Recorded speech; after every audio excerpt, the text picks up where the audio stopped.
Imagina a construção de uma cidade planejada em pleno início do século XIX, lá em 1816, no meio da Mata Atlântica, no Vale do Rio Cubatão. Sim, alguém sonhou com isso e deixou mapas, planejamentos, descrições de como seria a Vila de Itaupaba. Confira agora esse vídeo.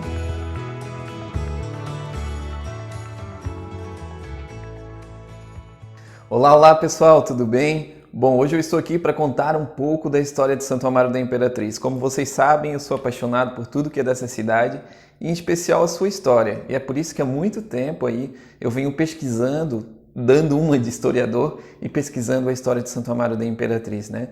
Pesquisando aí através de documentos antigos, de documentos da Biblioteca Nacional, de livros digitalizados hoje, tanto pelo acervo da Biblioteca Nacional no Rio de Janeiro, quanto de outras hemerotecas e bibliotecas, para entender um pouco a história de Santo Amaro da Imperatriz, que é tão rica e tão pouco conhecida, que precisa ser melhor pesquisada, explorada por nós e divulgada, né?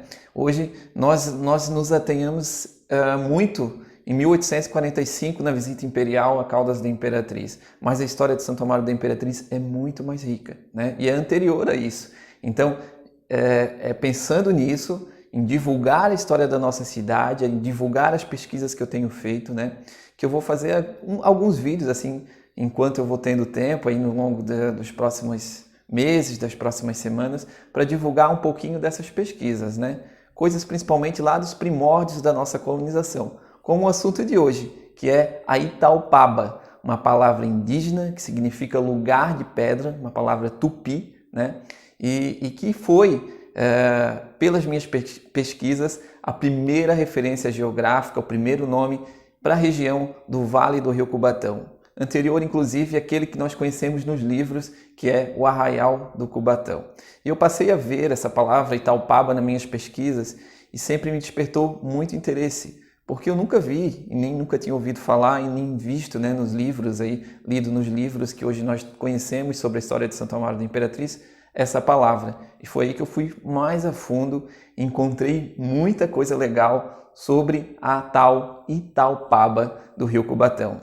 Bom, como eu disse, eu comecei a ver a palavra Itaupaba principalmente em mapas antigos, mapa do século XVIII, lá de 1750 até 1800, mapas que davam como referência aqui para a região do Vale do Cubatão uma palavra chamada Itaupaba. Isso me chamou a atenção, né? São documentos antiguíssimos aí, já digitalizados pela Biblioteca Nacional, principalmente de navegadores que andaram pela região e fizeram aí cartografia, fizeram mapas da região, tanto da ilha de Santa Catarina quanto da parte do continente aqui, as margens da ilha de Santa Catarina. E por isso essa palavra Itaupaba aparece em vários mapas para designar a área aqui do Rio Cubatão. Antes mesmo dos colonizadores aqui se instalarem, né? Antes das primeiras famílias morarem aqui no Vale do Rio Cubatão. E isso acabou me despertando a atenção e eu fui buscar mais a fundo essa história. Eu encontrei muita coisa, inclusive hoje eu sei exatamente o ponto aonde era a tal Itaupaba. Itaupaba era uma palavra indígena, como eu falei, que significava lugar de pedra e era usada para designar um ponto específico do Rio Cubatão, que é hoje conhecido como Salto do Rio Cubatão, onde hoje o pessoal pratica rafting, né? Ali era o ponto referência da Itaupaba. E é muito interessante, porque ali inclusive se instalou um porto, um precário porto, já ali por volta de 1790, né? Por quê? Porque naquele tempo o Rio Cubatão era navegável da sua foz, na Bahia Sul, até aquele ponto, até Itaupaba, né? Os primeiros exploradores, eles entraram, né, os primeiros exploradores da região, dos sertões, como eram conhecidos, essa parte do continente ainda pouco conhecida, entraram aqui por volta de 1760, 1790, pelo Rio Cubatão, navegando pelo Rio Cubatão. E descobriram aí que o Rio Cubatão tinha uma navegabilidade de até cerca de 20 quilômetros, né, da sua foz, chegando a tal Itaupaba. Da Itaupaba para cima era impossível, porque a cachoeira ali é muito grande, aquilo chamou muita atenção deles, né? Uma cachoeira, ela é dita muitas vezes como a grande Itaupaba, a Itaupaba primeira, tem várias referências aí para esse ponto em específico, né?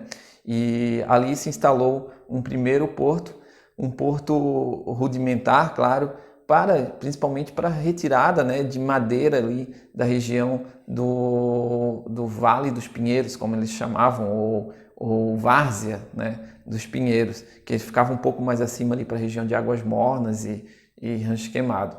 As toras de madeira eram cortadas na região da Várzea dos Pinheiros, eram carregadas até Itaupaba, no porto, no chamado Porto dos Pinheiros, elas eram embarcadas nas canoas e eram levadas aí por navegação até a Bahia Sul e de lá transportadas à ilha de Desterro, à vila de Desterro. Foi a partir daí que os exploradores começaram a conhecer melhor e a descobrir melhor as riquezas do Vale do Rio Cubatão. E entre as riquezas que eles acabam descobrindo são as termas, né, as águas termais de Caldas, né, de Caldas do Cubatão. E nessa época quem governava Santa Catarina era o governador Tovar de Albuquerque, que governava Santa Catarina ali por volta de 1815, né, 1817 e 1821, se não me engano. E Tovar de Albuquerque, sabendo da descoberta das águas termais, ele pretende implantar ali uma colônia, a colônia de Caldas do Tovar. E ele gasta dinheiro da Fazenda Real, né, para planejar essa colônia de Caldas do Tovar. Não só essa, ele planejou 3 colônias em Santa Catarina. Caldas do Tovar, uma colônia na Enseada das Garopas, hoje região de Porto Belo, e a colônia de Itajaí. Porém, nenhuma delas deu certo naquela época, né? Inclusive, há relatos, né, históricos escritos pelo Paulo Miguel de Brito, que nós vamos conhecer mais à frente, onde ele fala que, seguinte, o governador Tovar de Albuquerque planejou 3 colônias em Santa Catarina, sendo que nem a colônia de Caldas do Tovar, nem a da Enseada das Garopas e nem a de Itajaí resultou algo positivo, apesar de ter se gasto nelas grandes somas de dinheiro da Fazenda Real. Esse é o grande primeiro projeto do Estado, né, do governo português, no caso do governo real português, para a região do Vale do Rio Cubatão, né? Ali por volta no início, né, do século XIX. Esse projeto acaba não indo para frente e, aliás, projetos que acabam não indo para frente são muitos, né, na história de Santo Amaro da Imperatriz, que parece soar até atual, a ideia de que projetos e planos são engavetados e não são colocados à frente. E esse é um dos primeiros projetos públicos, né, que se gasta dinheiro aqui na nossa região e que não vai para frente. As Caldas do Tovar, né? Pouco se sabe sobre as Caldas do Tovar e a gente aqui nesse vídeo está podendo conhecer um pouquinho melhor. Aliás, ela precisa ser melhor pesquisada, porque a Coroa Real gastou dinheiro para planejar aqui uma colônia por volta das águas termais, ali em volta das águas termais, e essa colônia nunca aconteceu. Mais tarde, em 1816, né, Paulo José Miguel de Brito, que é um português que estava a serviço da Coroa Real, né, um português que tinha sido governador, que foi governador de Moçambique, lá na África, e aqui era ajudante do governo da capitania de Santa Catarina. Ele esteve aqui no Vale do Rio Cubatão para planejar um novo caminho entre o litoral e a Vila de Lages. A Vila de Lages era praticamente incomunicável com o Desterro, né? Haviam sido feitos picadas, né? Um caminho entre São José e Lages através ali da região do Vale do Rio Imaruí, na atual São Pedro de Alcântara, mas era uma estrada muito difícil, uma estrada que inclusive foi abandonada ali no final do século XVIII. E precisava-se um novo caminho. E como o Rio Cubatão era navegável, né, por cerca de 20 quilômetros até Itaupaba, né, da sua foz até Itaupaba, era um grande passo para se iniciar exatamente na Itaupaba o tal caminho, tal novo caminho, desculpa, até a Vila de Lages, né? Esse caminho, então, iniciaria na Itaupaba até a Vila de Lages. Entrariam navegando até ali a região do Salto do Rio Cubatão, no Porto dos Pinheiros, e a partir dali se pegaria um caminho até a Vila de Lages, aí, passando pela região da Várzea dos Pinheiros, né? E é esse caminho projetado, um dos primeiros caminhos projetados para hoje o que a gente conhece como BR-282, né? Isso lá em 1816. E Paulo Miguel de Brito, ele propõe um projeto muito bem elaborado, né? Com gastos, com como se faria isso, com mapas, né? Com mapas de plano mesmo da estrada. E ao longo da estrada ele propõe criar algumas colônias de açorianos, né? No projeto dele se criaria uma companhia de colonização, porque o estado de Santa Catarina foi um dos últimos estados aí a serem colonizados, né? A ter o interior colonizado no Brasil. Muito se colonizou a região Nordeste, a região ali de São Paulo, Rio de Janeiro, e o Sul foi ficando para trás, né? E para não perder para a Espanha, a coroa portuguesa precisou colonizar e por isso acabam chegando aí os primeiros casais açorianos ao litoral. E Paulo Miguel de Brito pretendia também colonizar os sertões, pouco conhecidos ainda, de Santa Catarina, que era essa região do continente, né? E a proposta dele era criar essas colônias, trazendo cerca de 200 famílias açorianas, né? E elaborar aí colônias planejadas. A principal colônia desse caminho, né? Uma colônia muito bem planejada seria a colônia da Itaupaba, que seria localizada ali onde fica a região do Salto do Rio Cubatão, né? No antigo Porto dos Pinheiros. A Itaupaba foi desenhada, gente, olha só.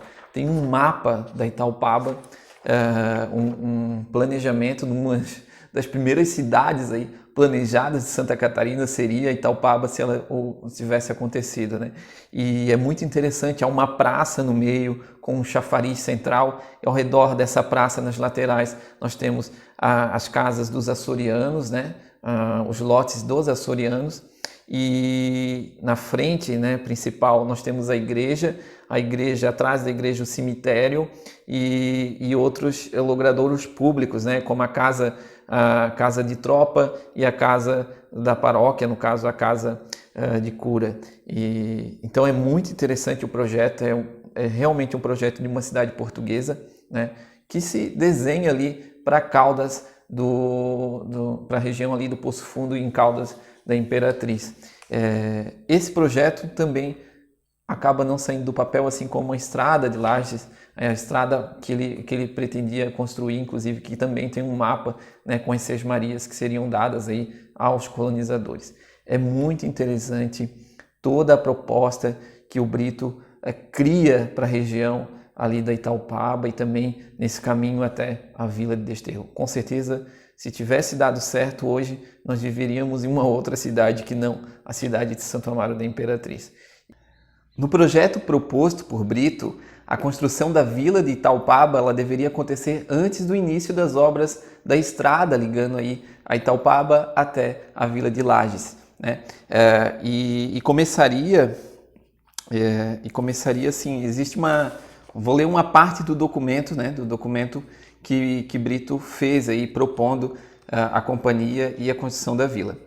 Construir-se-ão neste arraial, no arraial da Itaupaba, né, os armazéns para o depósito dos mantimentos, das ferramentas e tudo o que mais for preciso para a obra da estrada. E se construirá também uma casa para se recolher os escravos, outra para operários jornaleiros e mais empregados, outra para servir de igreja e outra finalmente para um quartel de um destacamento da tropa de linha que deverá guardar os referidos depósitos, acompanhar e defender a gente que trabalha na obra da estrada. Então, era previsto que 90 pessoas morassem inicialmente na vila de Itaupaba. Eles eram trabalhadores, né, operários que iriam construir essa ligação até a vila de Lages, né? Depois da estrada pronta, né, a companhia finalmente ela daria início à construção dos equipamentos públicos ali na vila projetada de Itaupaba. E começaria, né, o documento diz que começaria com a construção de uma casa no lugar das nascentes de águas termais do Cubatão, com as comodidades para receber pessoas em tratamento, né? Cabe lembrar que nós estamos falando da construção de uma casa, de uma espécie de hospital termal, antes mesmo da criação do hospital termal pelo rei Dom João VI em 1818, né? Aquele decreto que cria Caldas do Cubatão. Então isso é anterior a isso, né? Aí seriam construídos ainda, né, depois da obra das Caldas, das fontes termais, seriam construídos ainda um curtume de couros, uma olaria, uma fábrica de telhas e tijolos, uma oficina de ferreiro, outra de grossa carpintaria, uma oficina para conserto de todas as ferramentas e utensílios de lavouras. No projeto em si, que era muito bem elaborado, também estava previsto que os filhos dos açorianos menores de 17 anos iam aprender várias profissões nessa colônia, né, e dariam conta aí dessa olaria, dessas oficinas para conserto de maquinário, etc. A companhia que seria criada, ela compraria todo o gênero alimentício, né, que seria produzido por aqueles colonos não alimentícios, no caso, produção agrícola e também a questão da criação de animais que seriam produzidos por esses colonos aí, açorianos que seriam instalados aí na colônia, né? É isso, gente. Né? Tem um pouco mais de história. Eu preparei um documento que vocês depois podem conferir. Aliás, eu queria acabei esquecendo, mas falar que o rio Cubatão ele era navegável até a Itaupaba. Hoje, né, é impossível pensar numa navegação pelo rio Cubatão até Caldas da Imperatriz, até o Poço Fundo. Mas naquele tempo era possível porque o rio era formado por várias curvas que acabavam represando a água e fazendo com que ele fosse navegável aí por um longo caminho, né? Acontece que na década de 60, lá por volta de 1967, foi feita uma retificação no rio Cubatão, logo após a grande enchente de 60, para que a água escoasse mais rápido e não provocasse mais enchentes aqui na região central de Santo Amaro da Imperatriz. E por isso o rio deixou de ser navegável, né? Inclusive aparecendo uma série de cachoeiras depois da Itaupaba, que antigamente provavelmente era navegável, né? Calcula-se que o rio, depois da retificação, tenha perdido cerca de 6 quilômetros. Então, olha só a mudança drástica que o rio Cubatão sofreu, o Vale do Rio Cubatão sofreu na década de 60 com a retificação. Também esqueci de falar que em 1800, no ano de 1800, já existe um documento, né, um documento escrito por Bittencourt, se eu não me engano, José de Bittencourt, que também era um oficial do governo da capitania, propondo, né, a construção de algum tipo de choupana, algum depósito no que ele chamava de Porto dos Pinheiros, na Itaupaba. Então, em 1800, na verdade, já existe aí a previsão da construção ali de uma choupana que servisse de apoio, né, de um depósito que servisse de apoio ao transporte ali que era realizado no porto da Itaupaba. Santo Amaro tem muita história, fique por dentro aí, conferindo lá o Facebook Santo Amaro Antiga, onde eu tenho colocado a maior parte dessas pesquisas, e nos próximos dias, aí, nas próximas semanas, a gente vai fazer um novo vídeo aí agora sim, para falar sobre os indígenas que foram os primeiros moradores de Santo Amaro, né, os primeiros moradores aqui da Serra. Quem eram os indígenas, até que ponto eles andaram pelas matas da Serra do Tabuleiro e o que aconteceu com os indígenas de Santo Amaro que viviam no Vale do Cubatão, aqui na região de Santo Amaro da Imperatriz. Um grande abraço e vamos lá juntos viajar pela história de Santo Amaro.